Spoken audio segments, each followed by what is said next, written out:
gonna delete your other little. Actually, I'm gonna Please delete do. both of them.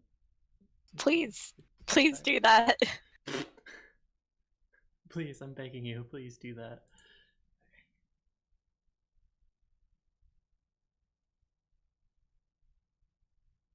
Oh, that's gonna be annoying at some points, but that's fine. Actually, no, that's fine. Okay. All right, I'm ready when you are. I am ready. Cool. Going live in 3, 2, 1, and go. Hello. Hello. Hello and welcome again to our another episode of our indie TTRPG Nights here over at my channel, which is Starry Bright. I'm Avery. Just as a reminder, I'm Avery, and I use she/her pronouns. Hello, I'm Vico, and I use either Fae Fair or its pronouns. Very nice. And tonight we will be playing. I'm sorry, did you say Street Magic? That is the game we'll be playing. I am very proud of how I said that. I gotta be honest. Me too. So this is a little game made by the designer Caro Asercion, and I'm hoping I'm pronouncing that right, but Caro Asercion. They have made a bunch of other TTRPGs that I've looked at and I kind of want to play too, so this might just be the beginning of our playing their work. So I really pushed for this one though because I love city builder style tabletops. Yeah, and that's exactly what this game is. It's I don't from reading the rules, I don't think there's any dice roll. There's no dice rolling or cards pulling like with some of our other games that we've done in the past. It's yeah, a bit like Drawn by Starlight. Is that what it was called, or was it Told by Starlight? It was Told that we played. Starlight.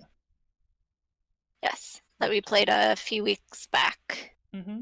Yeah, so a lot like that one. This one we kind of work collaboratively to create a story, create a mythology of a physical place, of a city. The PDF, or at least the rule book for the game, gives you like little quote things for you to say, which I really love because I love reading lines. So much fun. So I'm gonna do that.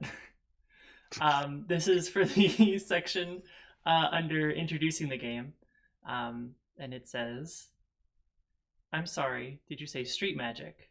Is a city building story game. We take turns exploring our city. By the end of the game, we will have created a place that none of us could have imagined alone. Our agenda as players is to create a vibrant and multifaceted city, to fill that city with life and personality, and to expand on each other's ideas together. Unlike many tabletop games, I'm sorry, did you say Street Magic, is played without a game master or facilitator. The game goes back and forth between phases of independent and collaborative creation. At times, we will decide on certain aspects of the city as a group, but on your turn, each of us has a complete control over what we add to the city." Okay. The next section, this next section, it talks about player safety and support. But there's, I'll read it. Why not? Safety and support is important, so I'll read it. "I'm sorry, did you say Street Magic is designed for light, breezy gameplay? However, much like exploring a city in real life, a game of Street Magic might lead us down strange paths or in unexpected directions. Here are a few different safety tools we can use during the game to look out for each other. Any of us can use these tools at any time during play." So we've got rest stops. So basically we can take a break from the game. We've got holds. holds basically just we stop the game and we talk about what's going on. And we've got lines and veils.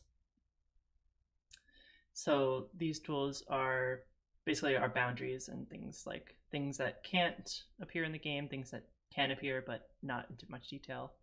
I think we both know each other's lines and veils pretty well, so I don't think we're gonna touch into them unless you want to actually talk about that. I mean, if we want to be like clear for the audience, then that's one thing, but we do know each other pretty well. Yeah, so at this point. Yeah, I think we can. I think if it comes up, we'll discuss it. But I think until then, we'll be fine. If you're okay with that. Yep. Okay. All right. And the next section is setting the tone.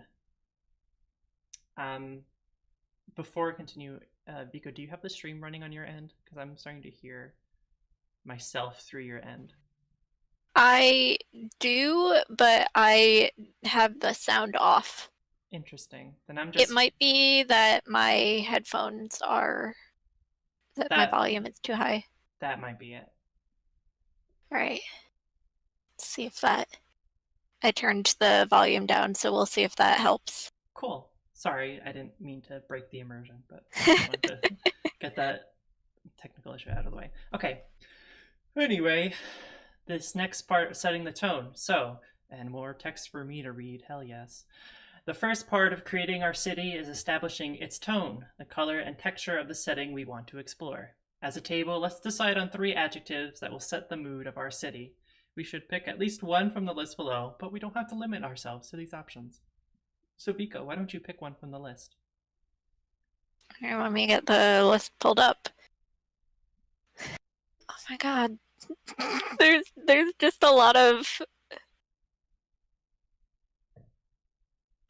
cool stuff happening in this list.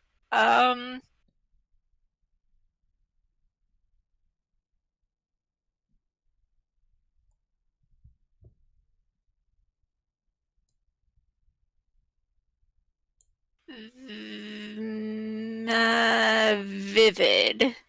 Vivid. Okay. Oh, where did it go? There we go. No, I want to edit. There we go. And make it big. There we go. Wow. I'm I'm really glad that this is that Roll20 is working for us here. Yeah, we were trying something else earlier and it was not working. But this is working. Yay. Alright. Oh, I will pick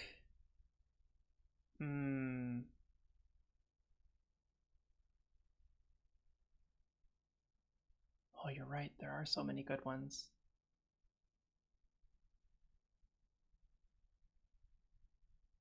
I like.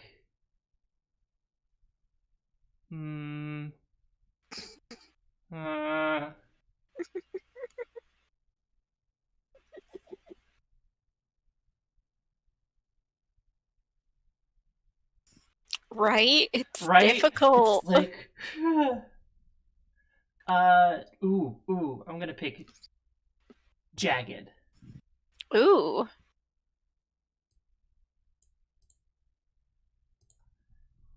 Jagged. Put that there. Yeah. All right. And what's your second? You pick the third one? Because I hate deciding. Now, it doesn't need to be. Does not need to be from the list either. So You don't want to pick a word that our esteemed creator thankfully graciously picked out for us. Listen. You want to go off on your own, head off into uncharted territory. It's how the game is played, Avery. Let me think. Don't know if misleading is the word I'm looking for. Like, what do you mean by misleading? Like, there's always something kind of going on under the surface. What you see at first isn't like the whole picture. More than meets the eye. Yes. Okay. It's more than one word, but well, Well, I'm trying to capture that feeling, that essence. or like I'm thinking in terms of like the thing with the fair folk where like you can't really take what they say at face value because even if they're not lying, they're being tricksy. Okay. Duplicitous? Sure, that Okay. works. Oh, now I have to spell that. Okay. DUPLICITOUS. Yeah.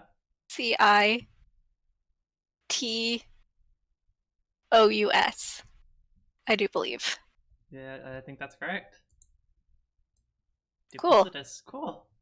I have never made it past round 2 of any spelling bee because I don't work well under pressure. That is a mood. All right. So once we've settled on 3 adjectives, we write them on a blank index card, or in this case, into Roll20 here, and we place it at the center of our little thing. We use these words to start a brief conversation about our city. Let's come up with a big picture idea. Is it modern, riffing on a city that we are all familiar with? Is it set in the past or in a strange, speculative future? Do ghosts exist? Do robots? Do talking animals? So, what is our brief conversation about our city? What's our big picture idea? What do we want to do? I kind of like the concept of like modern fantasy. Yeah, like an urban fantasy. Urban fantasy. That would That's be. the word I was looking for. Yes. Do you want to try doing that? Like something like that. Yes. Okay. Or do we want to riff off of a city we both know? The city you're most familiar with is New York City, which I hate. Yeah, that is true. You do hate it. And the city you're most familiar with is what? Rochester, yeah? Rochester, yeah. Which I don't think you've spent enough time into for I an have opinion. not. I haven't really. I mean, it's a nice place. I like it.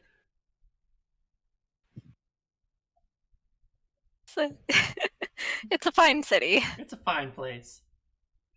It's acceptable. Our mayor has been convicted of fraud. Who wouldn't want to live there? This episode sponsored by Rochester. We don't have our own football team, so we all root for the Bills. Freaking Bills. Okay. So we've got urban. Show. Stop. We got urban fantasy. Okay.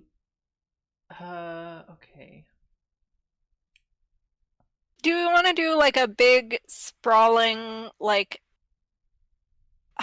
super crowded city like New York City, or do we want to do something like smaller and I mean, a place like New York City would give us more opportunity to do things, but like that's true. It really depends on how many like places we make and landmarks and people we make. So that's fair. It could either be we'll see how it. Yeah, we'll see how it goes. We'll just wing it. It's fine. Fine. It's fine. I wing most things in life, so that is a mood. And I'm still alive. Yeah, you're still kicking. So, all right. So we have our tone, I guess, of the city, which is just urban fantasy. But we have our 3 words too: vivid, jagged, and duplicitous. So that'll help inform how we make our city. Okay. So now we are ready to move on to the next step, which is laying the foundations. So we need to add just a few cards to the table to help spark our imaginations.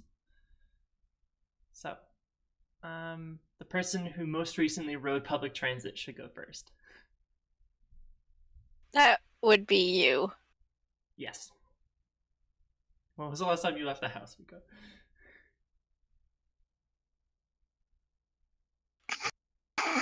I don't want to answer that. That's fair. Okay. So next, I will turn to this section, exploring a neighborhood. Here we go. So this next section is called exploring a neighborhood.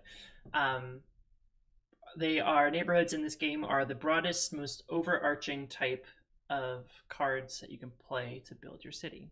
So to explore a new neighborhood, take a blank index card or just draw a square in my case. So I'll draw it. I want to make it a different color this time. I want to make it red. Maybe we should have different colors for like neighborhoods, landmarks, and residents. Sure, why don't we do red for neighborhoods? All right. There we go. And put an N at the top left corner. Boop. And then give it the following 3 key elements: a title, a reputation, and a true name. So title is what the denizens of the city call this neighborhood on a daily basis. Could be named after their local geography, the history of its residents, or the types of businesses that are conducted there. Just to name a few examples. Write this at the top of the card. Oh boy. Okay. Nope.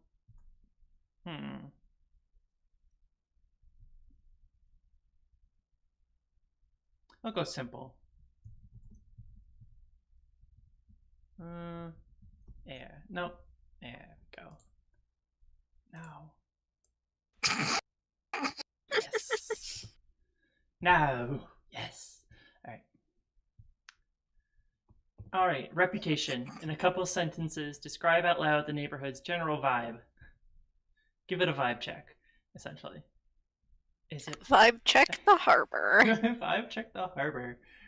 While I read this, invite other players ask questions. Okay.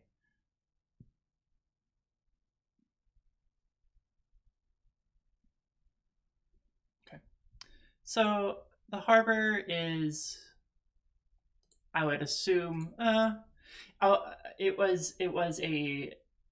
it used to be an industrial, like a commercial area, but over the course of time, it has shifted over to a more residential area. So it's kind of got that cool, like a lot of the apartment buildings are like former warehouses and factories, that kind of cool thing. So it's mostly a residential area. Is it like? Is it gentrified? It sounds gentrified. I was about to say, like, it sounds like Brooklyn. Yeah. Do we want to put... capable of being considered gentrified if it started out as commercial and it's only like and then transitioned into being residential? It really depends on who lived there when it turned residential, That's true. Then what's happening now. Oh gosh, I don't know if I want to introduce fantasy gentrification and fantasy racism.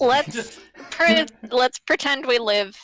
Let's pretend the city exists in a state of like gentrification doesn't happen. Cool. So it's not gentrified, but it's still a nice place to live. Okay, so this little box should be bigger. Oh no.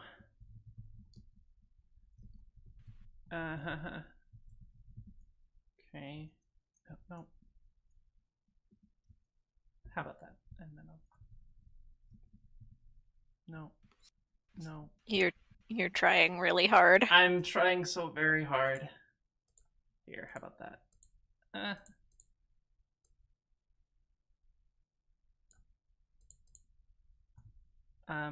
What else should we add to this?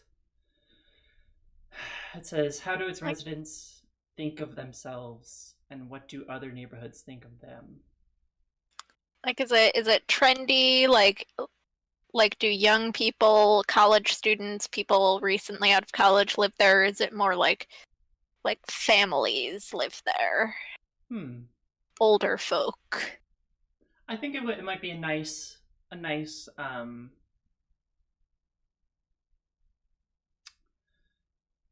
Ooh, okay. How about this? So I'm also trying to think of why it would shift into a residential area compared to a bustling industrial area because it's right on the water.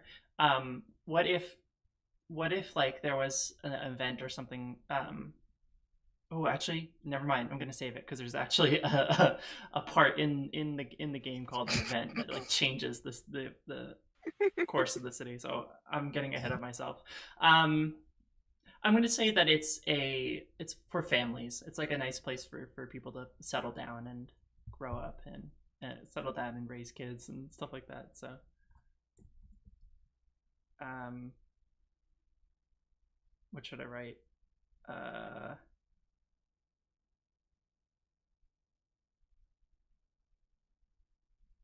homie. There we go.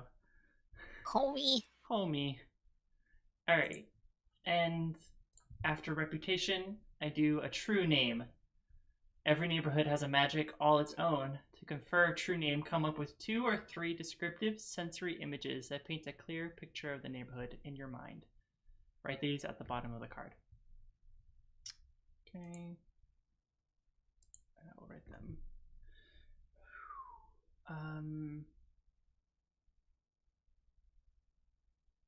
Oh my goodness. I should have prepared myself for this game more. I should have put more bigger words in my head. I'm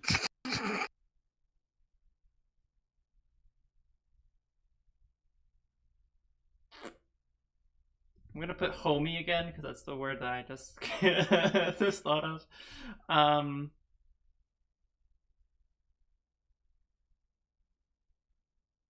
3 descriptive, 2 or 3 descriptive sensory images.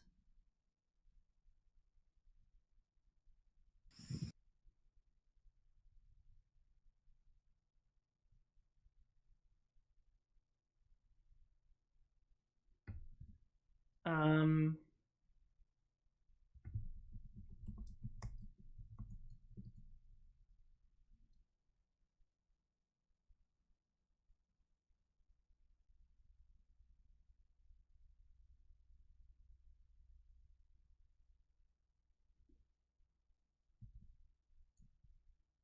hmm.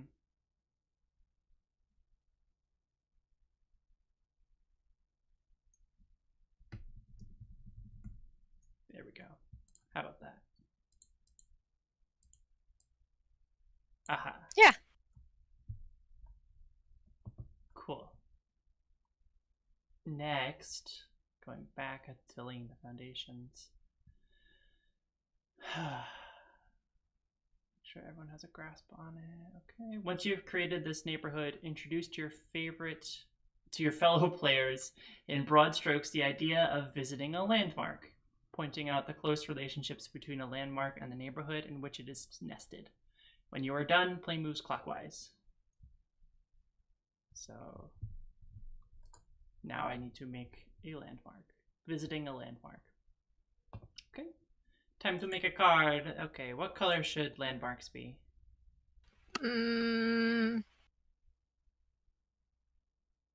Pink. No, blue. Oh, jeez. Okay. I'll put it over here. Sorry, I just realized we already had purple and red out here, so. Okay. Alright, so let me put in its title. So a landmark should have a title. Oh, I should put an L there. Haha. Alright.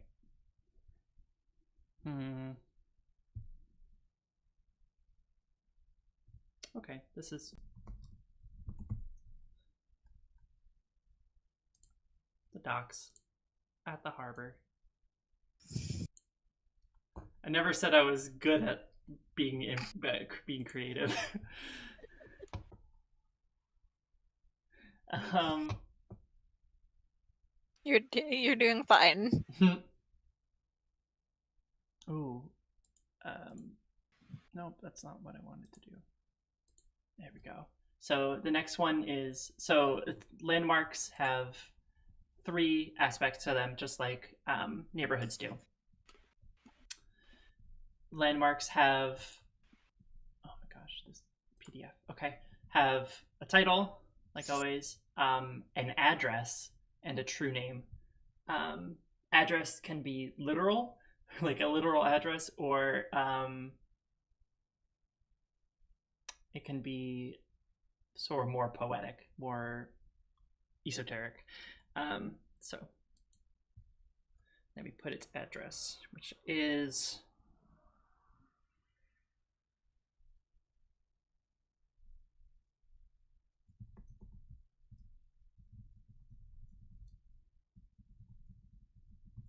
which it is. It is the heart of the neighborhood, some might say. Okay, and next it needs a true name.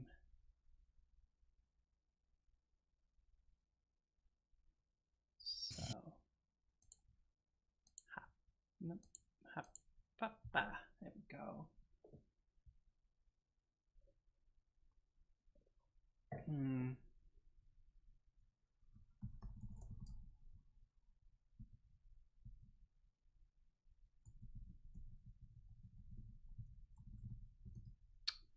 I'm only going to do 2 for this one, so I can think about it.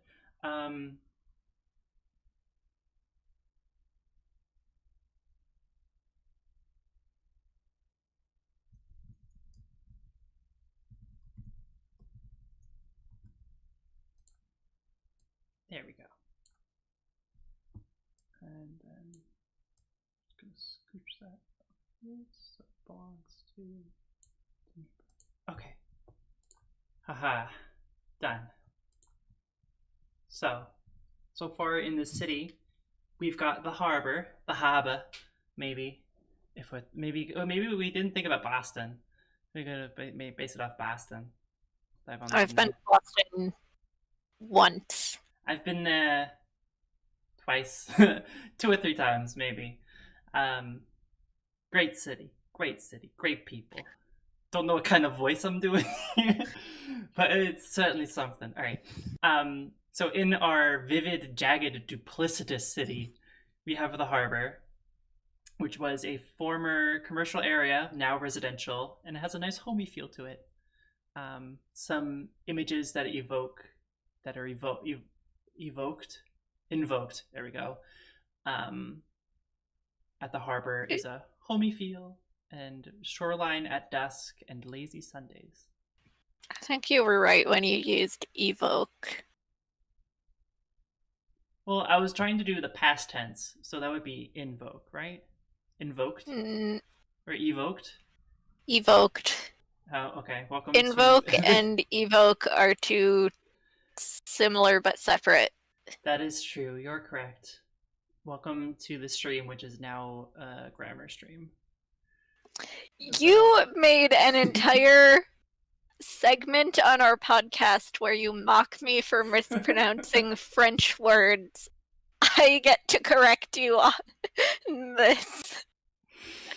Yeah, and you should totally listen to that podcast, Ars Poetica. It's on most streaming platforms. Anyway, in the harbor neighborhood, there are the docks. Fittingly enough, you can find the docks at the heart of the neighborhood. And while there, you can experience creaking wood beams and a spray of salt water. And that's my little neighborhood. Why don't you make your neighborhood next? Kidoki. Draw a shape. Red.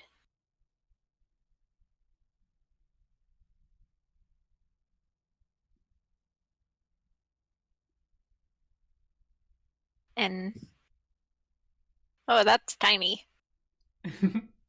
Oh,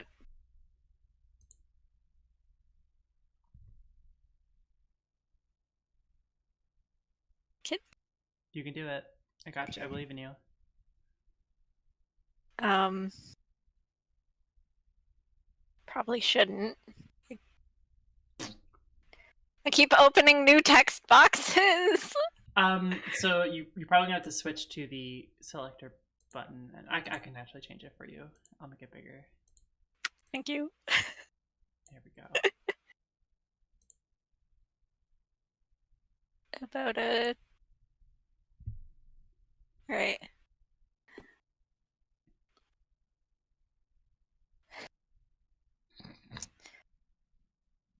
What shall we call it? What is its title?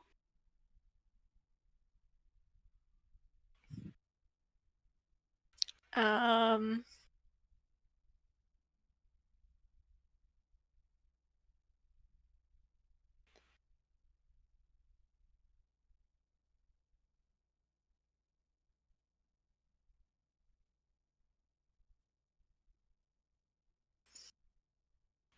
The elbow. Okay. The elbow. You know, You know, the the elbow. elbow. You know, the elbow. The elbow is like one of those trendy sort of. There's an equal amount of apartments and shops. It's like a lot of young people live there. Okay. Is it near? Low. Is it near a college? Is there like a university there or something? Yes, somewhat near a university. There's a lot of coffee shops. I'm basically basing this somewhat off of where I live, Oh, okay. I got you. except it's also definitely one of those places. What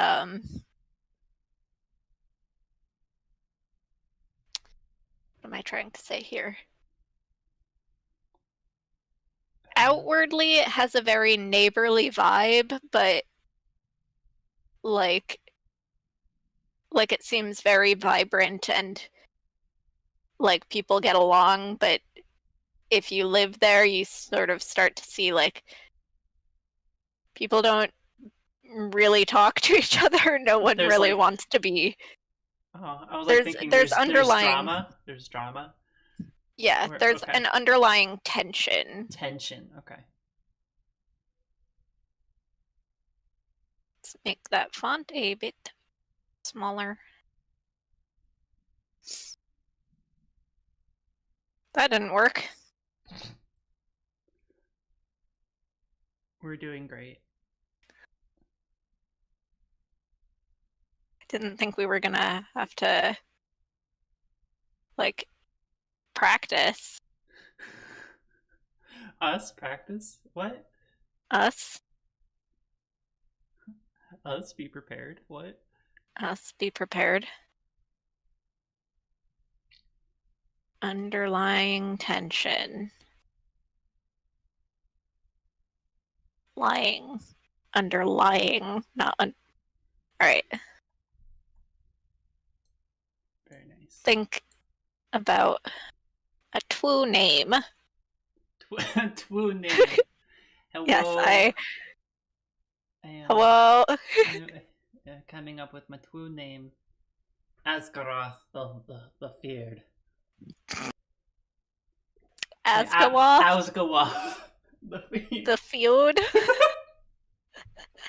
We are agents of free expression.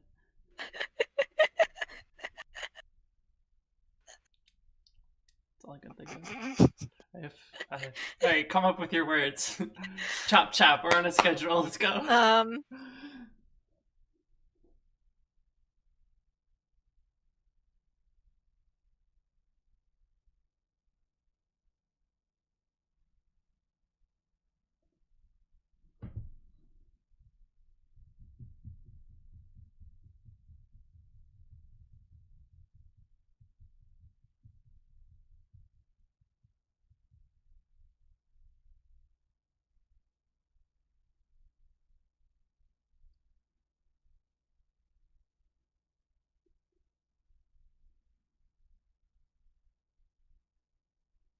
Okay.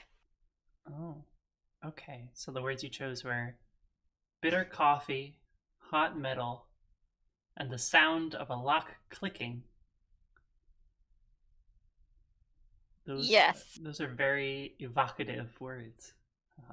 Thanks. All right.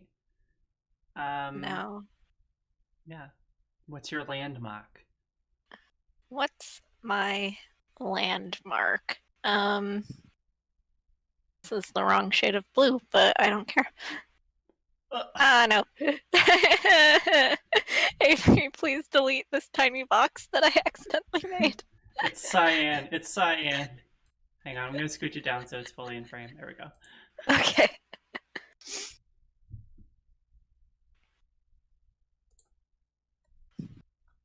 Yeah, we discovered while we were like working on, well, beforehand, that I can't delete anything. I can make things, I cannot remove them. Yeah, it's a time.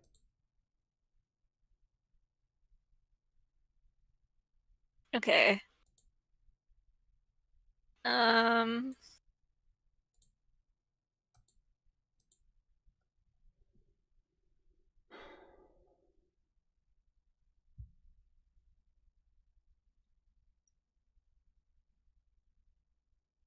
it's called the Tar Pit. It's a coffee shop. Okay. Famous one, I assume. Moderately famous. Uh, Is it like one of those where it's like best coffee in so and so city? Or yeah, it's one of those places where like everyone's like, oh, this place is, you can get real coffee here, not like at Starbucks, but one of like those. generally you go there and you end up wishing you'd gone to Starbucks instead. Why? Um, Why? What's so wrong with it? it's not like it's a bad place, it's just like sometimes you don't want real coffee. You You just don't want want Starbucks, yeah. you want something sweet, you want something with whipped cream. Yeah. Okay, okay. You want to be able to add sugar and like French vanilla creamer to your coffee without all of the hipsters side-eyeing you for not just enjoying the natural flavor of the you know. Right. And where is this place located? Where is the tar pit located in the elbow? Is it in um the crook right here? Is it on the other side on the I'm joint in the calling it the back? elbow because I figure there's like a river that runs Oh, through okay. the town from the harbor, and there's like a bend that's and in the river, and the elbow is like at the like here Okay. in that So in okay. the corner made by the river. Okay, okay. It is tucked away. Uh, Is it hard to find? yeah, it's like a local Oh, secret. okay. Tucked away, bit hard to find. There. Let's give this baby a Twoo name. true name.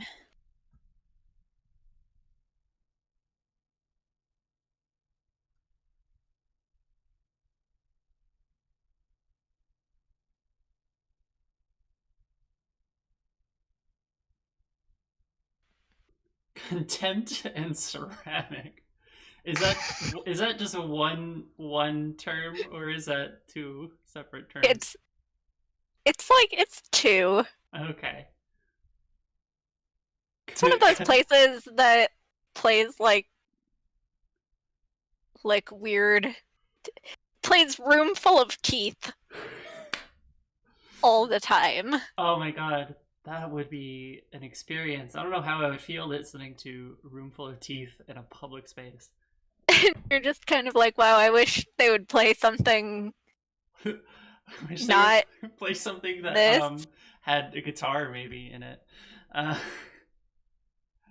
Uh, room full of teeth, by the way, is a great oh god, what's ensemble that you should look up if you are watching. It's just sometimes you want to listen to music and you don't want it to be an experience. Yeah, you don't want it You to be just so want to taxing listen. on the brain. You just want to listen to music. That's what the tar pit is like. It's one of those places where it's just like sometimes I just want to do something and I don't want it to be a whole thing. Wow. I love that. I would go to the tar pit in a heartbeat. I feel like it would be like you and me going to the Coach store and picking stuff up and going like, "Oh, look at this!" But we were just like, "Wow, can you believe this costs $50? Fuck, man!" I would go and I would order a cup of coffee, and I would be like, "Can you believe they sell this shit?" Vico, that is such a deep cut in our own friendship. I have to be vividly reminded of the time that we went together to a Coach store, and from the before times where we could be in person together without masks and stuff. We went into Coach and just looked at every single overpriced item and went, "Can you believe this shit? Can you believe this?" Where else did we go that we did that? We did that the Hot Topic for sure. Yeah. And the Hot Topic was nice though. I bought many pins. That is true. I also bought pins there. I did get stabbed by many pins. Yeah, it's very dangerous. They have those little just buckets of pins, and so you just stick your hand in and it stabs you. Anyway, back to the game, I guess. So the next little section on here is about naming the city. And it says, you might have noticed that the rules have not asked you to name the city yet, even though we've made 2 neighborhoods so far. We haven't even named it. If we want to agree on a name, we can write it on the central card over here right now if we'd like, or we can just do it whenever it comes naturally to us. So I don't know how you're give it a bit. Yeah, I'm not feeling a name just yet. I'm not married to anything. Yeah, cool. So now we go on to the rounds of play into the game. So to begin, one player declares the quote-unquote compass, the theme or subject of exploration for this round of gameplay. So this sets the tone for the round. Then that player will wander the city, adding a new card, a neighborhood, landmark, or resident to the table. This card reflects the compass in some way. And then afterwards, we basically switch places. Each player, we take a turn wandering the city, adding a new card of our own. And then the player who declared the compass holds an event, quote unquote, an event. During an event, each player takes on a voice of the city and offers a perspective on the way the city changes around them. Once the event is finished, the round is over. Players should take a rest stop to check in with each other. When everyone is ready to continue, the next player declares a compass, starting a new round. So, Mexican, or just standoff. I said the word, because you know what a Mexican standoff is, right? Yeah. I said that and I realized, that's a kind of offensive term.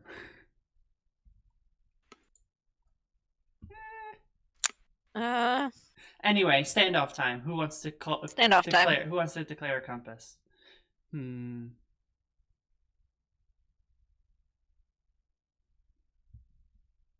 Perhaps I should talk more about compasses. Maybe that'll help.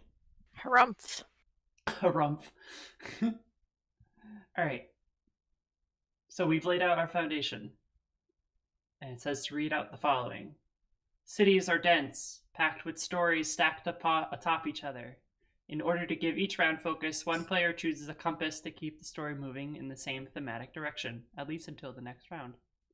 So anything can be a compass: a neighborhood, a landmark, a resident, an institution, a lineage, an object, a broad theme or concept, as big or small as you want.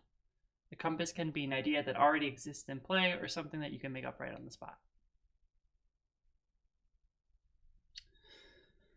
How about whoever thinks of a compass first just calls it out? Oh shit, well I kind of... So it can be just like an idea that we want to explore? Yeah. I was thinking like the underbelly. Okay. So underbelly. Underbelly. Right. So you get to take a turn wandering the city. So you can either explore a neighborhood, visit a landmark, or meet a resident. Well, what we have not done yet is meet a resident, so... So a resident is always associated with a landmark, by the way.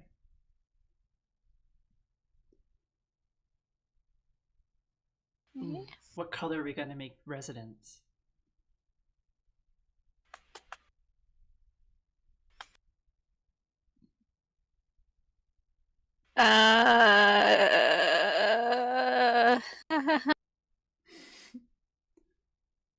Black. Black. Wow, boring. But I was gonna say green, but red-green colorblind is the most common kind of colorblindness, and I want to... we gotta be inclusive. We really do. Plus, I don't think green would work with the color palette we've been building here. And yellow would just be kind of obnoxious. I love your determination to keep to our taste.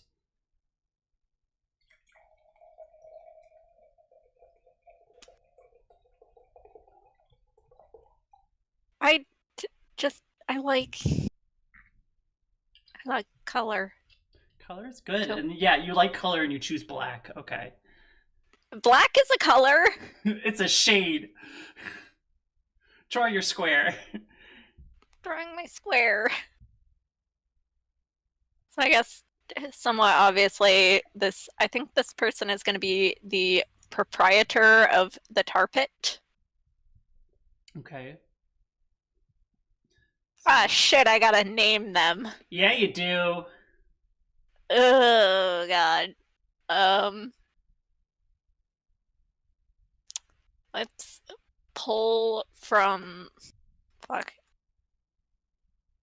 Swanee McAllister is a TTRPG character that I have had in the wings and haven't yet gotten the chance to play. You're just whipping it out. Just, wow. They're they, them.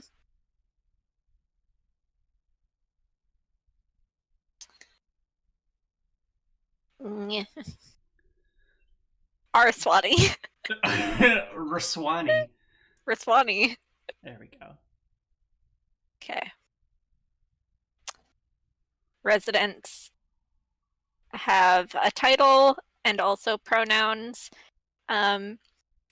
So for residents, describe this resident briefly to the table. If they have a noteworthy profession or other important qualities, feel free to write that information down. Like neighborhoods and landmarks, every resident also needs a true name. Unlike a neighborhood or a landmark, however, a resident's true name is established through collaboration during a vignette, a short scene in which all players participate. Ooh. A vignette is a brief glimpse into a resident's daily life. To begin a vignette, the current player decides where the scene takes place. It should be connected in some way to the landmark where the resident is nested. When in doubt, setting the vignette at the landmark itself is always a safe bet. Okay. The current player embodies the resident. Other players play various aspects of the setting, the weather, music, local flora and fauna, sights, smells, tastes, the passage of time, or other characters in the scene. Oh, okay. So my idea for Swanee, which is somewhat different from how I would actually play them when I finally get the chance to do that, Yeah. is that so they're the tar pit proprietor and information broker. Ooh. Shit. Jesus. I made this box too small. I wonder if I can make it bigger. I can make it bigger. There you go.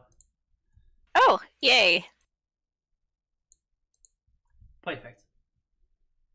Perfect. Perfect. All right. So what's our scene gonna be?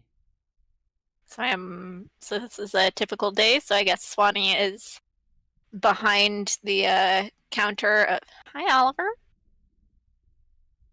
It's him. He's here.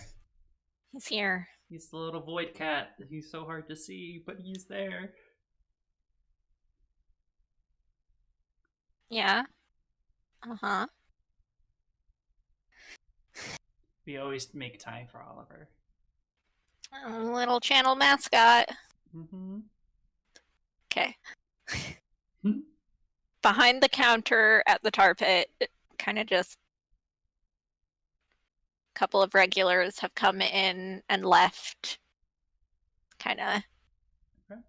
Who do you want me to play?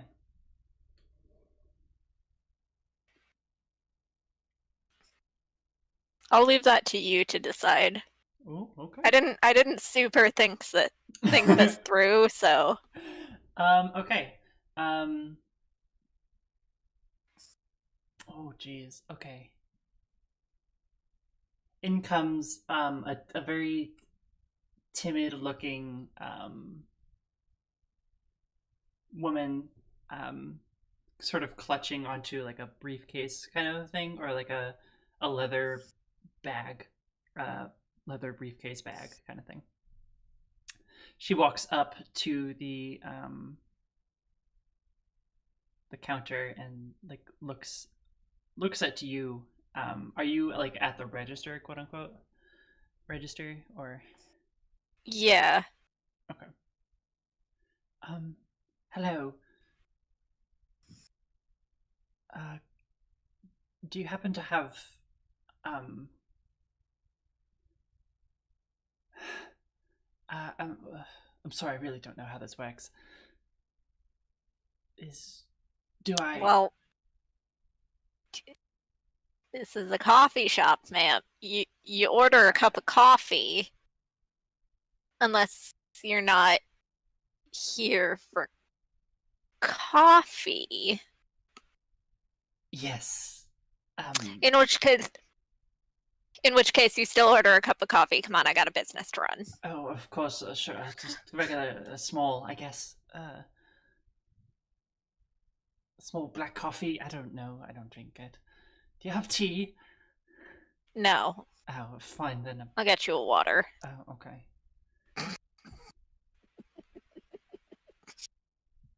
Do I just here? She pays quickly. Just drops a couple of coins into the tip jar. Um, where should I just wait, or do I? Where do I go? And Swanee points to a table that's kind of like a bit removed from all the others. There's like a bookshelf kind of in the way, Okay. cutting it off from the rest of the room. It says, I'll be right over with your drink. Thank you. Thank you. And is just very obviously fixing a cup of very dark coffee. And a few minutes later comes over with the mug of coffee and a glass of water and puts the water in front of the woman, has the coffee for themselves, and Like, so what can I help you with? She places that little leather briefcase, soft leather briefcase on the table, opens it, and pulls out a couple of papers and slides them towards you. Um, I'm in the need for some services and some information. I heard things, but I'm not 100% certain what your services are.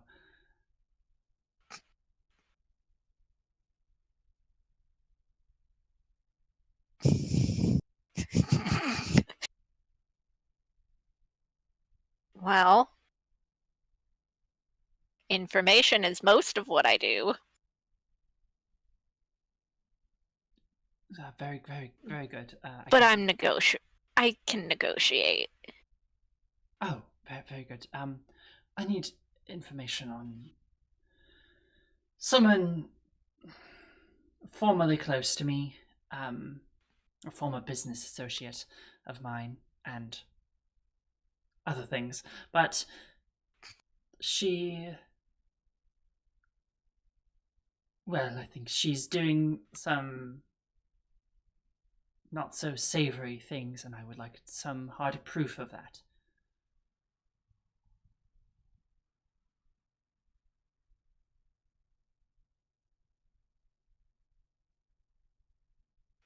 Hard proof. All right, well, first of all, I'm going to need a name. Second of all, none of this is going to be admissible in court. You know that, right? Oh, this quotes aren't anything that I'm worried about. I am needing. This is mostly just for me. Um, the name. Well, you can just call me Claire. Her name. Oh. Who am I investigating? Hmm. What unsavory things? I'm sure you've seen a lot of movies, but I need, like, can't read your mind here. All the information is right there, and she taps the papers. Ugh. Ugh. Swanee kind of Reading. Ew. leafs through them. I think this would have been faster if you'd just told me out loud. That was Avery not trying to not come up with another name. And after like a minute or two's like, all right, come back in a week. See what I can get for you. Thank you so much. Do you want her dead? Because like I can do that. Yes, I'm aware. I'm aware you are capable of that. Bundle services. There's a like discount. I'm listening. I run a business here. The discount, you say? So, how much percentage off if I were to ask for a bundle deal? 15. You have a deal. But I need the hard proof first, and then you may go ahead with whatever it is you do. All right. I'll see you in a week. Enjoy your water. Yes, thank you. And she just drinks it in one go and then gets up and leaves. Oof. Woof. Cool. Is that the scene? I guess that's the scene. Cool.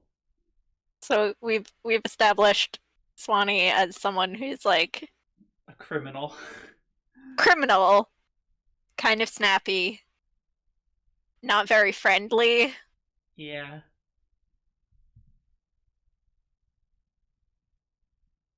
Very much expects things to be done on their time and not on anyone else's.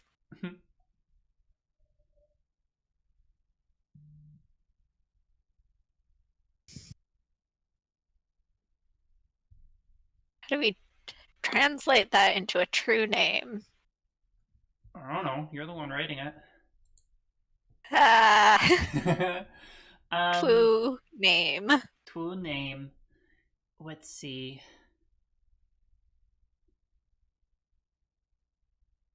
Hello, McAvoy. Hello. Hello. Um, Then Pewish. Bellish. Um,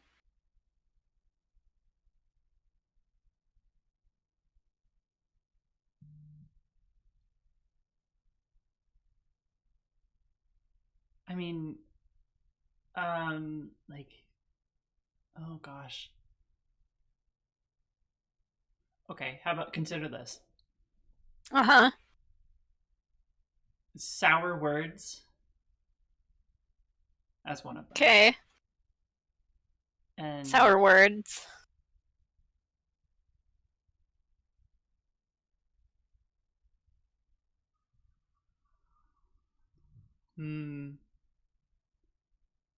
blood-stained dossier. And that's all I've got. Bloodstained dossier and the scent of old dollar bills. Ooh.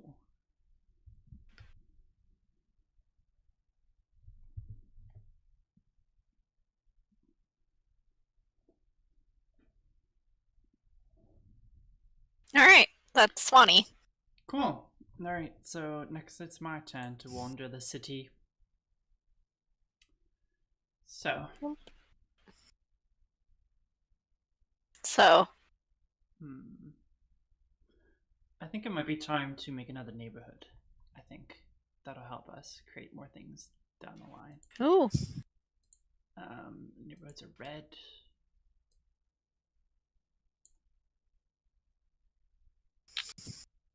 No, I want the text. There we go.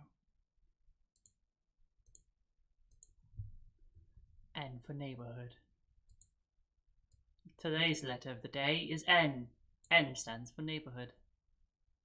I can't stop doing this damn British accent.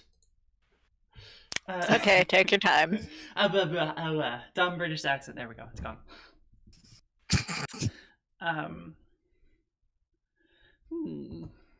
Now I need to name it.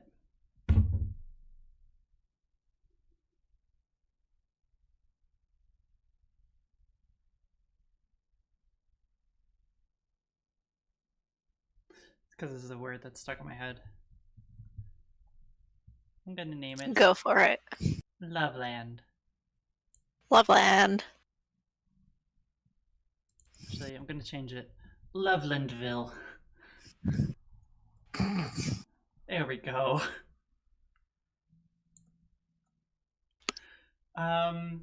Oh, okay. Now I need to describe it.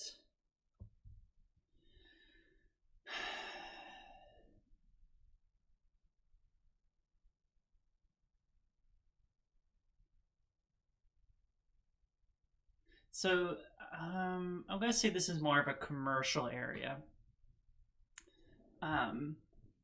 So commercial. Change the font a little smaller. That did not do what I wanted it to do. There we go. I can't spell. There we go. Okay, commercial.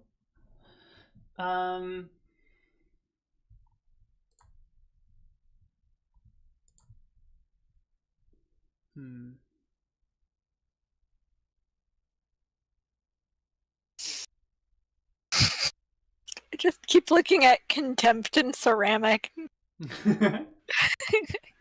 Like my new mixtape. Contempt and ceramic. Or like Contempt and Ceramic by Dior. No, help me with Lovelandville. Okay, so it's a commercial district. Yes. Like shopping, or is it more office space? And is it like upscale or affordable grocery stores? I think it's kind of like executive. Like it would be essentially, if we're thinking of like New York City, it would be equivalent to like the Wall Street of Okay, so uh, wealthy and kind of posh. yeah. I've never been to Wall Street. I've put out of my mind pretty much all of my experiences with New York City. You probably, Wall Street's not a place to go. Not a That's good. touristy place to go. Unless you want to see that stupid bull, but Yeah, um I want to see it removed. okay.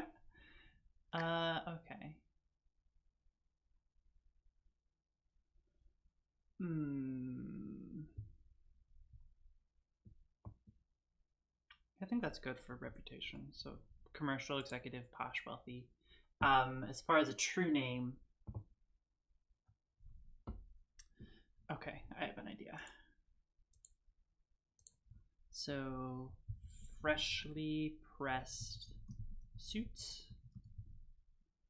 Um,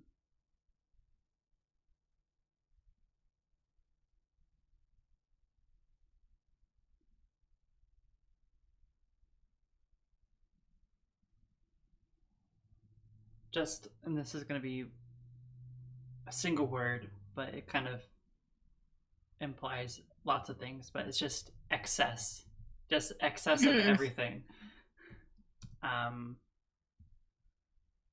And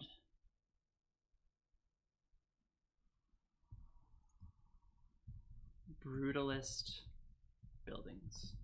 Oh god, brutalism. There you go. The audience is learning about a lot of my preferences today. Yeah. So this is the Lovelandville. A very uncharacteristic name for the place that it is living. On the surface, it's very posh and wealthy, but underneath, there's a lot of just frivolity and excess. Again, as I said, as I put in as part of its true name, that exists here. That just makes it. It truly. Then you start to realize why it's called Lovelandville, because it's love. There's just so much love, but not in the good way. Not in the good way. So it's like if the show Mad Men were a location. Yes, pretty much. That you go. Pretty much, yeah. Okay.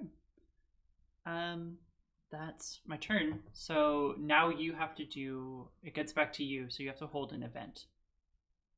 No, you were the one who had the compass, so don't you do an event? I thought you were. Oh wait, no. You were the compass. I declared the compass. You were the compass. Fuck.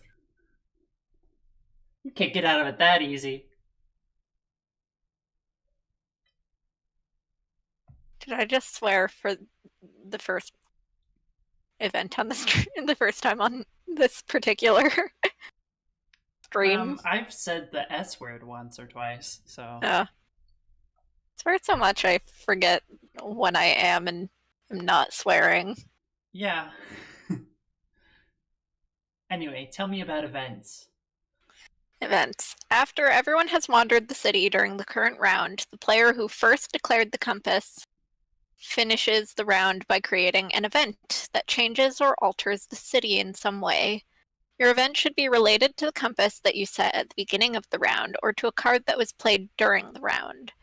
Events are a good way to tie up loose ends on questions that arose during the round. However, an event can also be a chance to highlight an aspect of the compass that was unexplored, or to recontextualize other elements of the city that were discovered during play. An event is always connected to a neighborhood, landmark, or resident. On your turn, describe the event in a sentence or two, then choose the one card on the table that it most closely relates to. Something has changed within the community. What is it? If it isn't already clear, explain how this event serves as a connecting point between the card you have chosen and the compass currently in play. Okay. I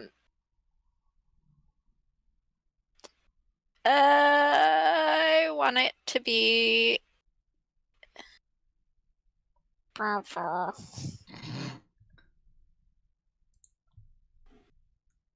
thinking it's whoever Swanee agreed to dig up dirt on and then assassinate, but it's connected to Lovelandville because wealth. Right. Okay. So Lovelandville is where the event. So, a local wealthy, like, CEO type was found dead in her office under mysterious circumstances. Oh wow. Okay. Do we have a color for events? I'm making it green. Ha. But like a soft green. Okay, it's like a gray green. Okay. So I'll just put vent there and just kind of stick it up in the corner. So wealthy executive found dead. Is she okay? Yeah, she's okay, but she's dead. She died, yeah. Found dead in office building, I guess. Yeah. Cool. We might need to make the board bigger. Yeah, I can just kind of do this.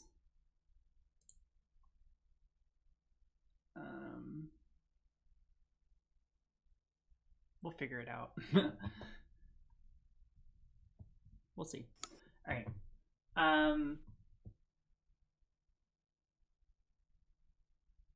Okay. So each player gets a chance to respond to the event by taking on a voice of the city. So the players are not embodying specific residents, but rather a myriad perspective and viewpoints of the community, especially members of the city who may be impacted by the event. Once the person who chooses the compass has created the event, start with the player to their left, which is me, and move clockwise around the table. It's just me.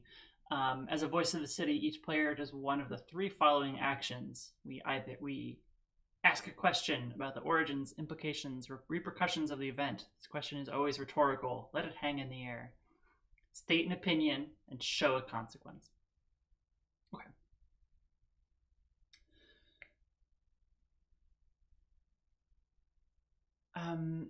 So this next question is, what next? And that's coming from the Claire, the woman who signed up for this. Just what next? What next? Where do I go from here?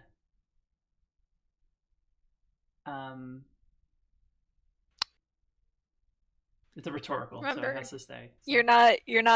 You're not just one single person. You're like, I know, but that's also other executives, other companies. They're like, what do we do now? What are we gonna do? Oh God. Oh God. State an opinion. Some of the lower class people, maybe some of the bitter hipsters up in the elbow, say good riddance. Good luck in hell, wherever it is you're going. Whatever layer of hell you go to.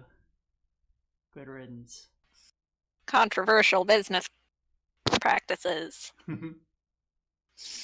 And consequence in a sentence or two. Ooh.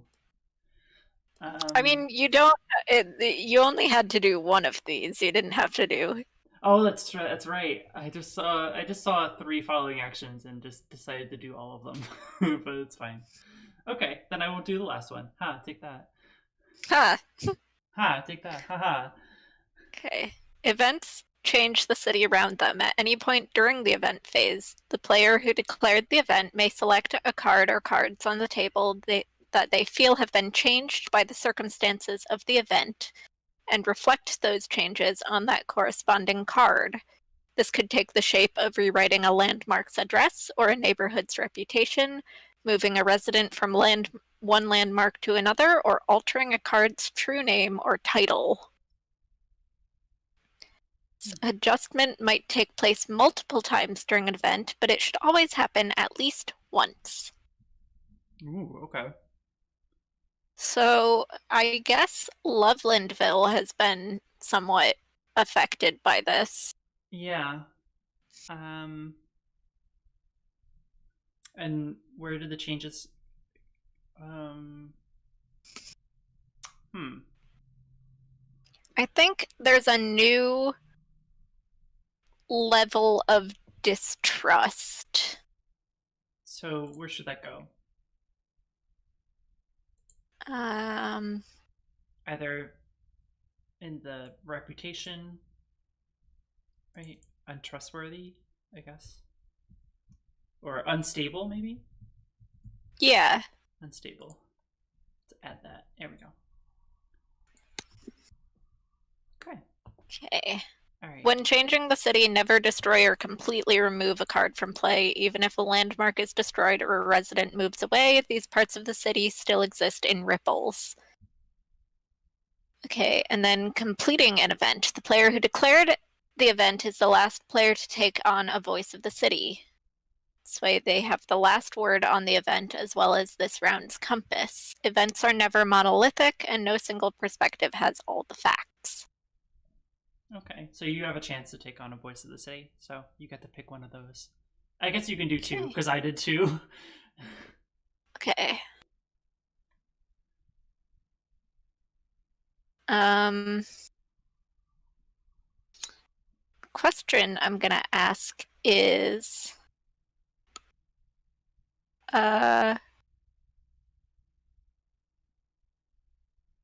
why this specific individual? Why did this happen?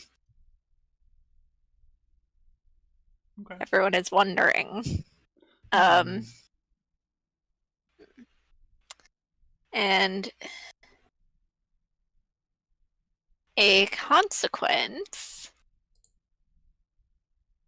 is,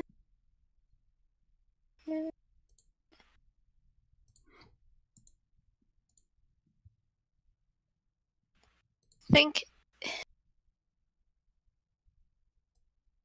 oh, what are the consequences of someone dying under mysterious circumstances? Fuck. There's I don't know. some,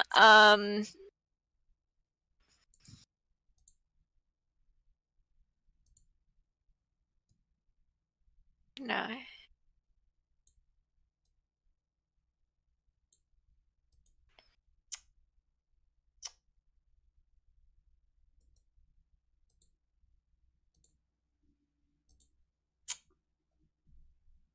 Some of the businesses she ran might Mm-hmm. close down. The economy takes a bit of a hit. Oh, okay.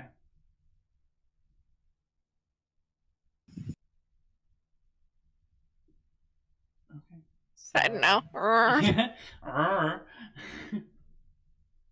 But that makes sense though. Some of her businesses take a big old hit. So Ba, ba, ba. After the leading player takes on the final voice of the city, they should end the event phase by writing a second perspective on the directly underneath the first perspective. The event's other side should complicate it, add a new point of view that came up during the conversation. hmm. Okay.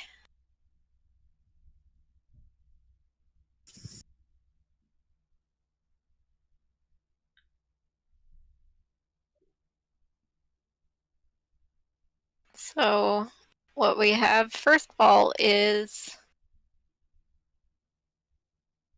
Wealthy executive found dead in office building. Right. Uh, Mm-hmm. what would be a complicating alternate perspective? Um, Local bigwig got what she deserved. That kind of complicates it. Adds a different perspective.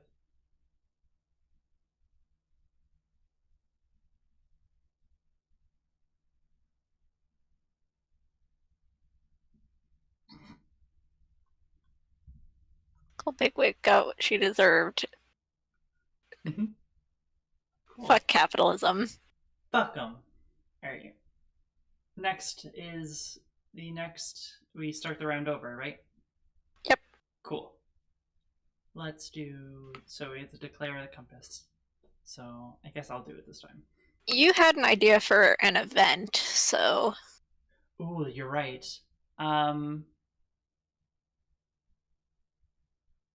So let me try and figure out the compass from that event.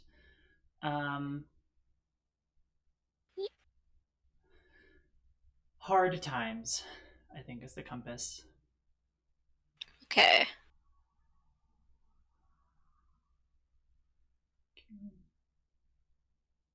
So I take a moment to explore the city, and I am going to make a resident. Okay. Of. Oh, actually, I don't want to draw it there. I'm going to draw it here. Resident.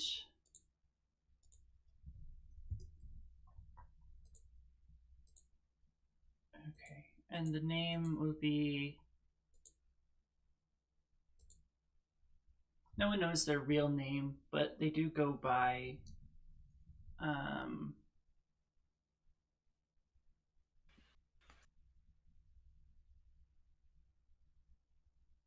Barker. Like a carnival barker.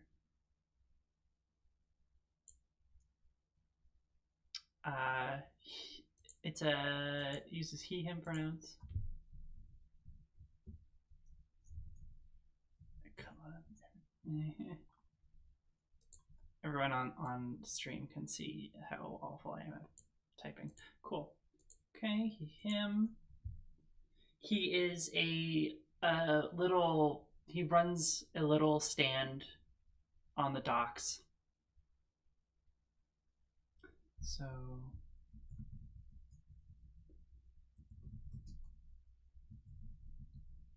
owner, local fixture.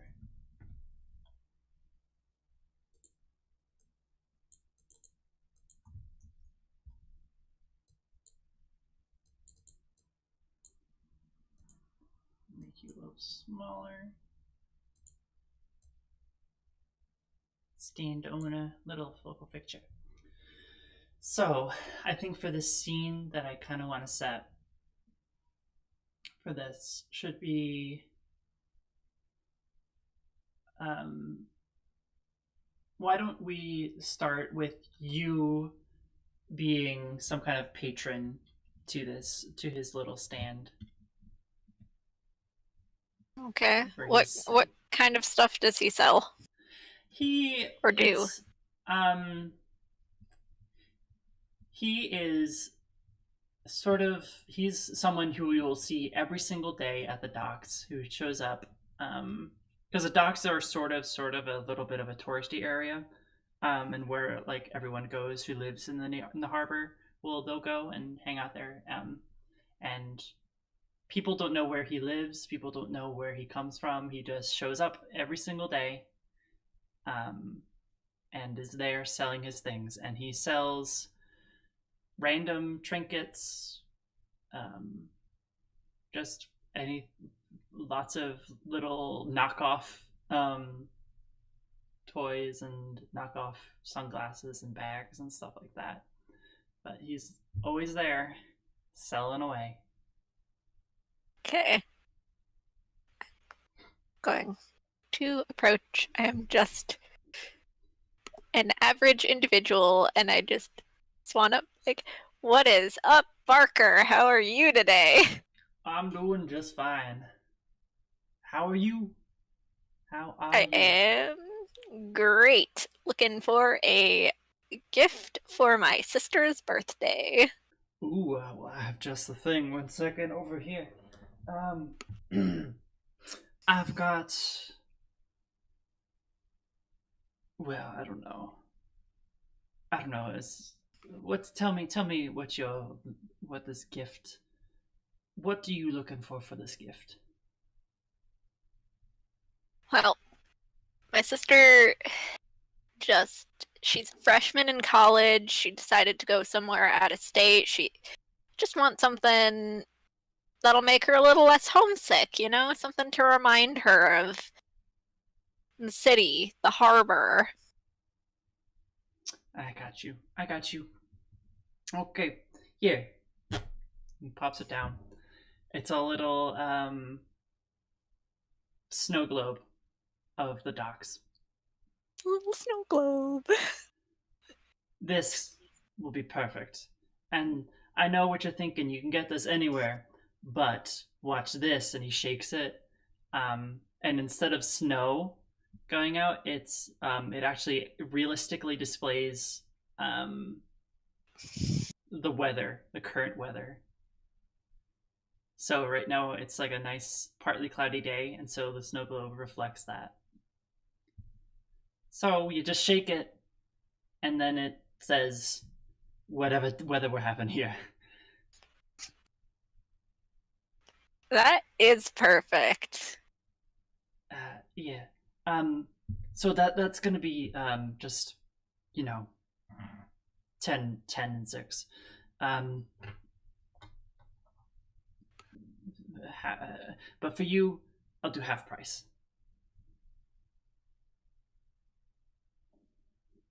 Well, for you, Barker, I'm gonna do full price, man. Oh, you shouldn't have. You shouldn't have.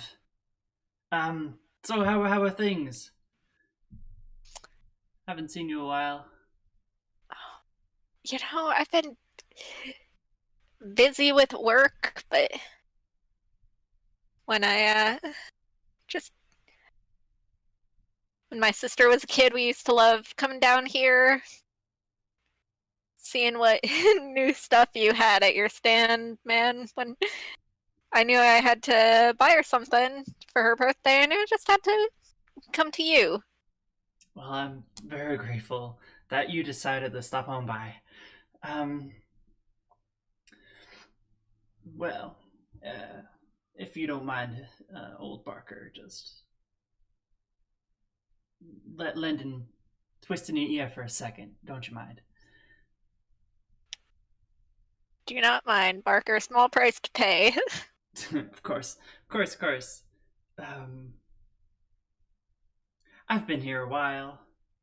I've noticed things. I've watched people. I've watched you grow up. I've watched so many other kids grow up and leave this place and come back and leave again.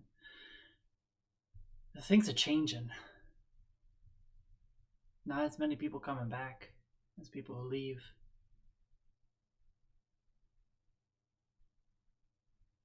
And business has Yeah. been business has been going fine lately, but I feel it in my bones. Something changing, something coming. Hard times. Hard times.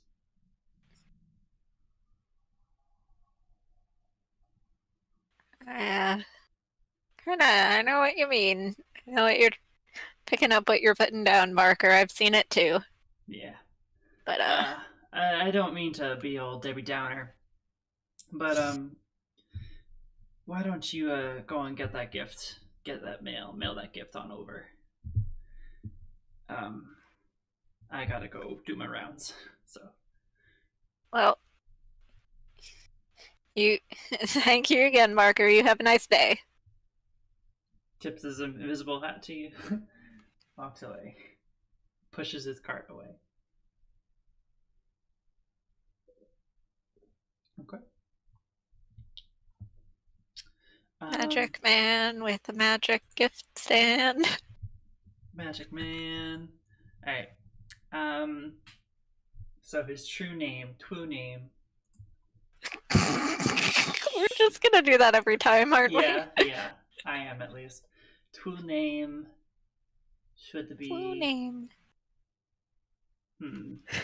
I'm open to suggestions if you have any. Um.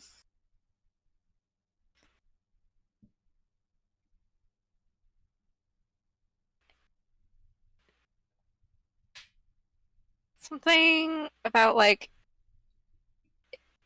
being observant. Like, Finger on the pulse. How about that? yes. Finger on the pulse. And then I'm only gonna do two because I don't have enough brain energy to do three. Um,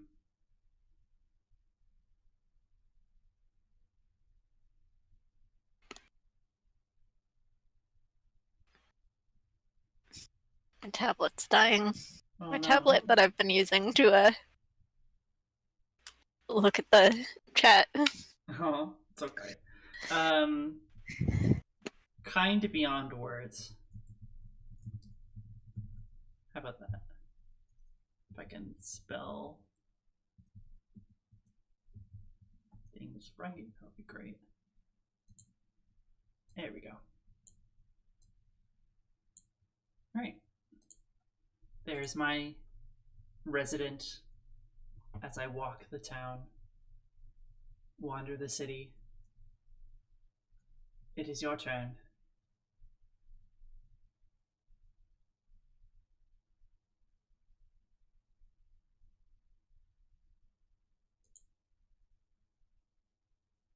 Okay.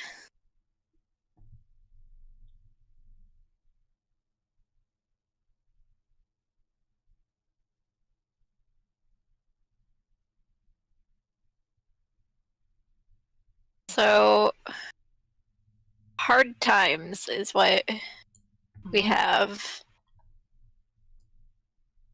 I'm gonna do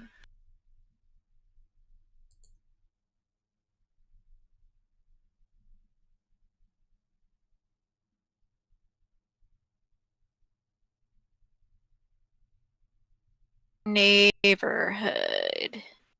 Okay. Boop.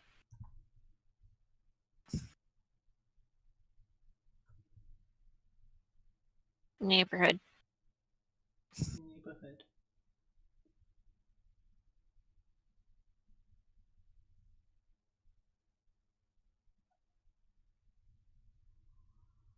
N for neighborhood. It's gonna be the Wellwater District. Ooh, okay. And is it used to be sort of a middle class, like residential district, but it's been getting kind of like emptier and emptier as people have moved out for looking for jobs in like other cities or other parts of the city. And it just hasn't been like people haven't been moving back in. Oh, yeah.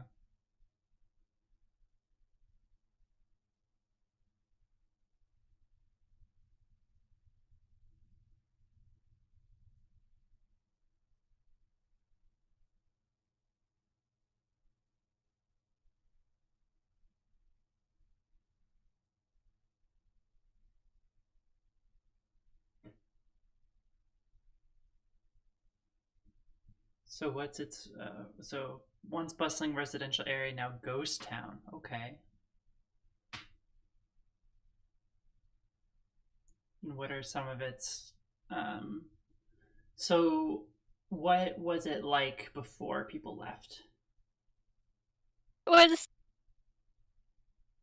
very friendly and neighborly. It's like it's what the Elbow tries to be. Okay. Um, just a like more townhouses than apartments. Um,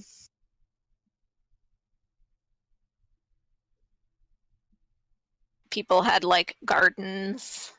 Oh, It was a place to like raise your family in the same way the harbor was, but a little bit more like higher class. okay. The, the sort of people who can afford a house in a city. Yeah, yeah, yeah. Makes sense. Um,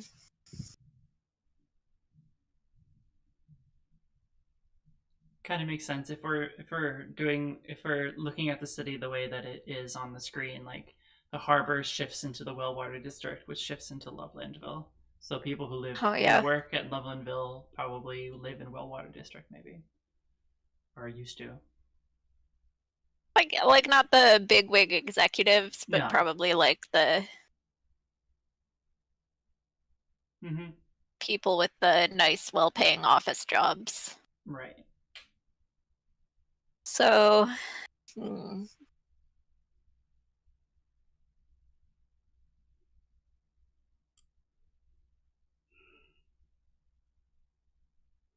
So what's it like now? So like what's it like now after people have left?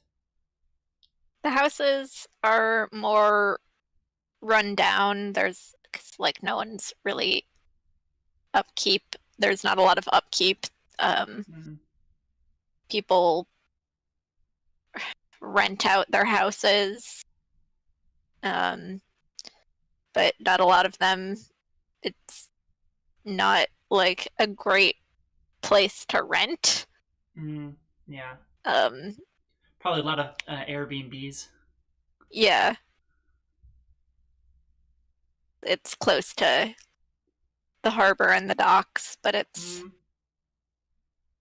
like, and it's passably nice to visit, but like if you grew up there and you go there now, there's just this distinct like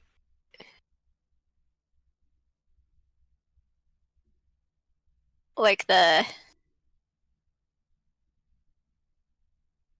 what are they called? The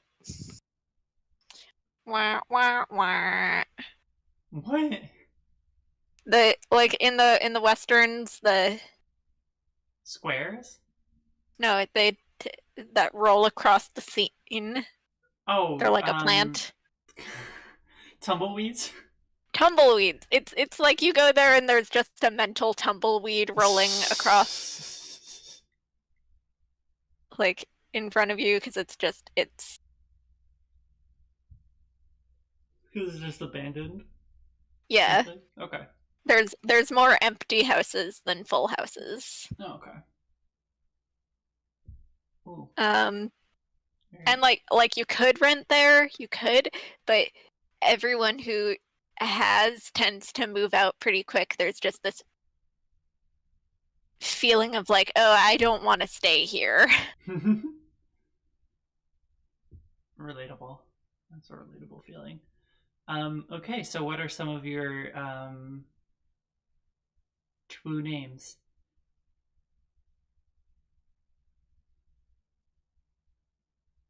Echoes of old laughter. Ooh,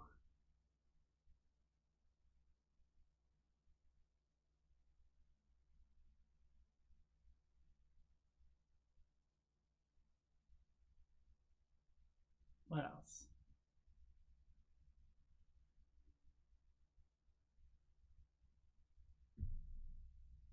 Peering through curtains.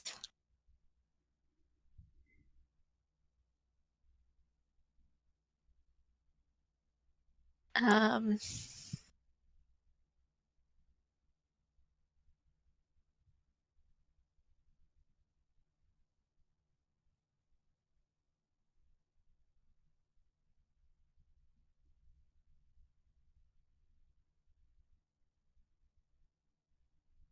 An empty house. Ooh. Spooky. Maybe for like some urban fantasy flavor, it's like actually haunted some places. Yes, that I was thinking that it's like cursed or haunted. Ooh, so like that's the reason why that people are living? So it's cursed or haunted? Yeah, Oh, okay. like it's in part just because of like times of hardship, but it's also been exacerbated by like the reason why it hasn't gone from being a middle class area to a more affordable, like people don't move in, Mm-hmm. or if they do, they don't stay because there's just something wrong about the neighborhood. Okay. Okay. So next is I get to hold an event. Yes. So um hmm. My ideas have changed since the beginning when I came up with something, so I'm gonna do something different. It is going to happen at the docks though. Nope, wrong color. Here we go. Make sure that's still showing up on screen. Yep. Okay, that works.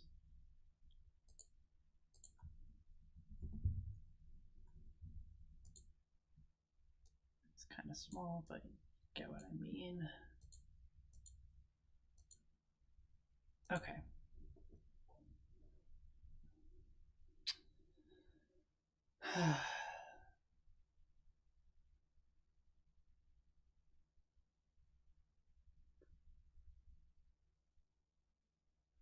There's something happens at the docks, and it's hard to some lots of conflicting ideas about what actually happened, but what people think happened was something attacked the docks. A spirit of some kind or some demon, something magical and powerful, and it devastates the docks and makes the harbor no longer a safe place to live. Oof. Um, yeah. So, Running short on safe residential districts. yeah, yeah. Um,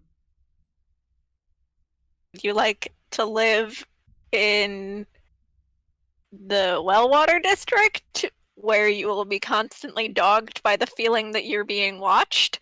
Or would you like to live in the Elbow where there's college students and nobody likes anybody else?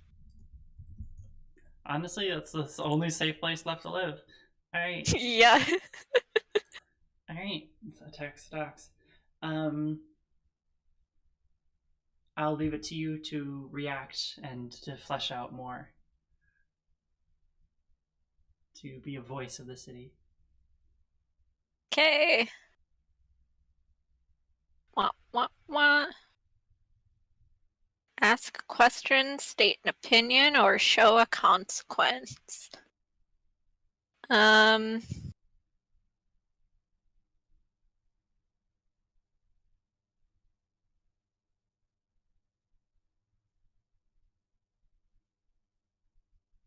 okay.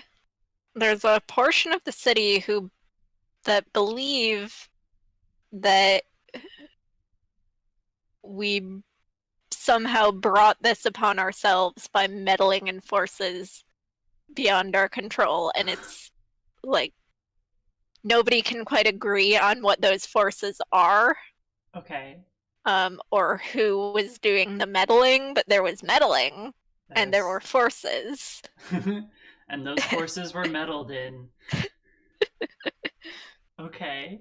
Some people are like, it was probably those fucking rich Lovelandville folks making deals with demons and passing off the consequences onto the honest working folk of the city.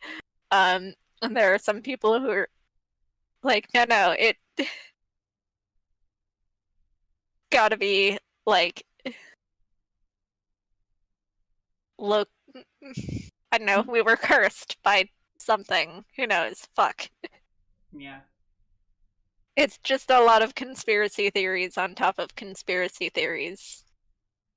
I love that. Gotta love that. Okay. So, okay.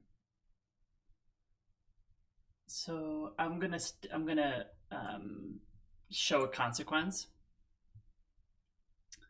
and that is going to be that there's a mass exodus of families leaving the harbor and moving probably into into a different district, maybe even into the Wellwater district, because like, hey, it's better than the wreckage that is our home now, or into the Elbow. Um, and hmm,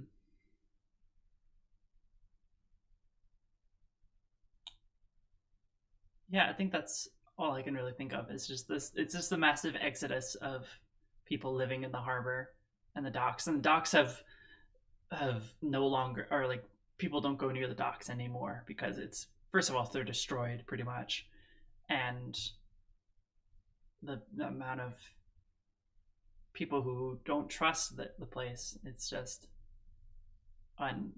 no one frequents it anymore. It's kind of depressing. I Barker wonder what has that snow globe shows now.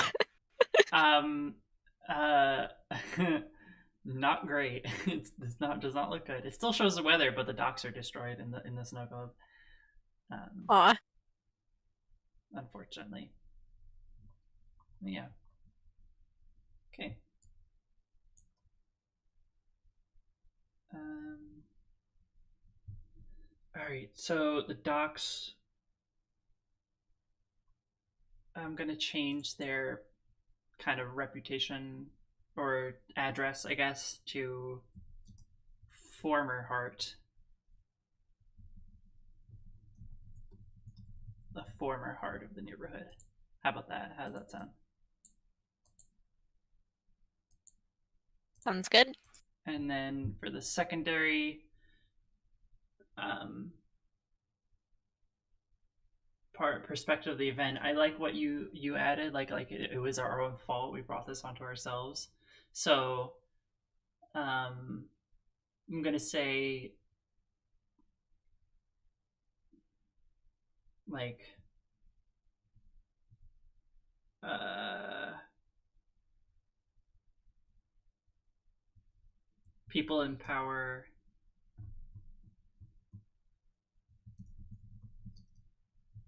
cause destruction of their own city.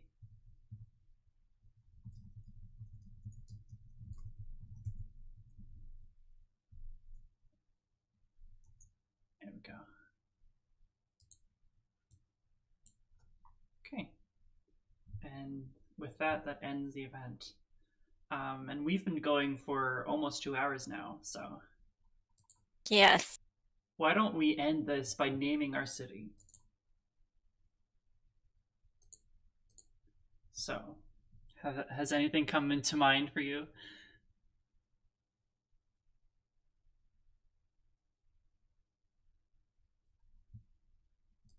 Harrow? Harrow, you said? Yeah. Like harrowed kind of thing? Like a Yeah, harrowing? harrowing. Yeah, harrowing. Harrow, I really. Everyone Yeah, I like that. everyone's like, yeah, the founder, Jim John Harrow, Jim John Harrow. and everyone else is like, that's kind of an ominous name for a city. Like it's fine. It's okay. Harrow. I really like that. It's not a great place to live, but it's a city.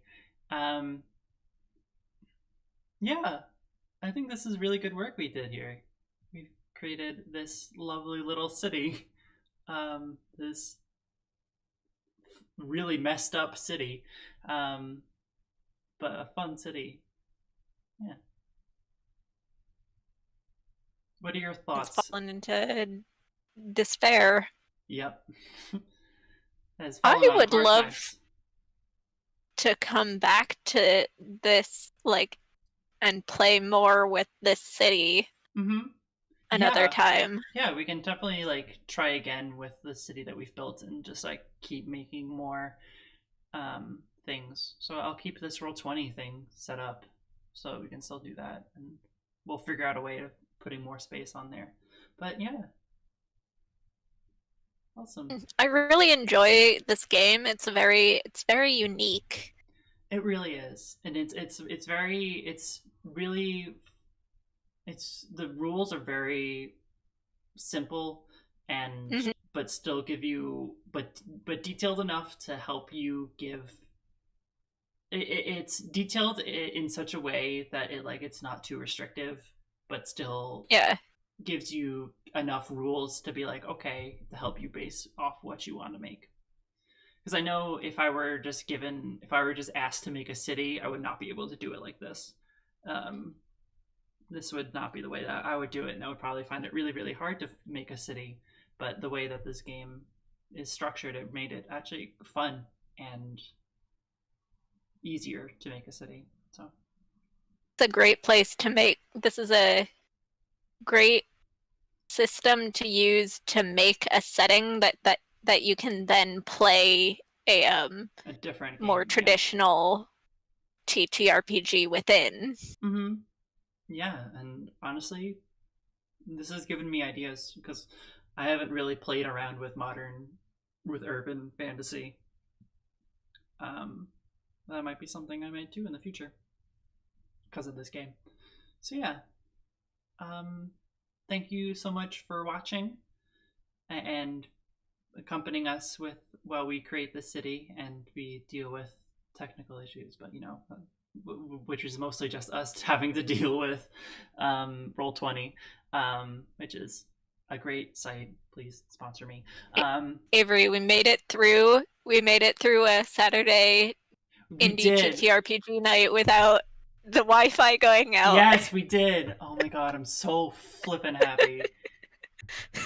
You have no idea how happy this makes me. Oh, hopefully, let's go for next week, 2 weeks in a row. Let's hope. Wishing, Hope. wishing. All right, Vico, where can we find you?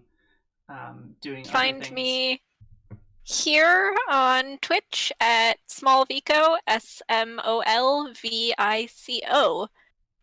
You can also find me on Patreon, which I haven't updated in ages because of brain stuff happening to me. Mood. Uh, Mood. I'm at Iconoclast Productions on Patreon. ICONOCLAST. Prod. PROD. That's Prod. yeah, Prod. That's the. I'm thinking of changing it probably to Small Vico, just to bring everything into. You can also find me on YouTube. I think also at Small Vico. I have some Let's Plays up on that. Oh, nice. Awesome. And you can find me right here at Starbright. I'm also on Patreon as well. Avery Sacente, or A Sacente, SACCENTE. And you can also find me on YouTube as well, where I will upload these streams there for your enjoyment to watch, because Twitch after a while just deletes old streams, at least for me.